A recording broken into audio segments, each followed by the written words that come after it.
3 মাসে যুক্তরাষ্ট্রের কর্মসংস্থান কমার একটি প্রতিবেদন প্রকাশিত হওয়ার কয়েক ঘণ্টা পরে দেশটির গুরুত্বপূর্ণ অর্থনৈতিক তথ্য প্রকাশকারী সরকারি সংস্থা ব্যুরো অফ লেবার স্ট্যাটিস্টিক্স এর প্রধানকে বরখাস্ত করার নির্দেশ দিয়েছেন মার্কিন প্রেসিডেন্ট ডোনাল্ড ট্রাম্প।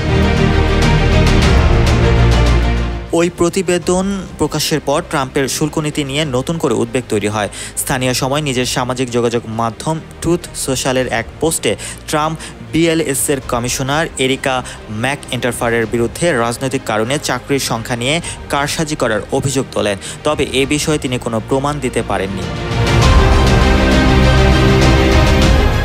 ডানপন্থী আমেরিকান এন্টারপ্রাইজ ইনস্টিটিউটের অর্থনৈতিক নীতি গবেষণার পরিচালক মাইকেল স্ট্রেন ম্যাকইন্টারফারের পক্ষে কথা বলেছেন।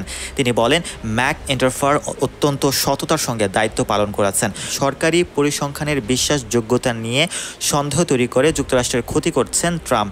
পিটারসন ইনস্টিটিউট ফর ইন্টারন্যাশনাল ইকোনমিক্সের সিনিয়র ফেলো ডেট কোলকো বলেন, BLS প্রধানকে বরখাস্ত করা মার্কিন অর্থনৈতিক তথ্যের বিশ্বাসযোগ্যতার উপর সর্বোচ্চ পর্যায়ের আঘাত।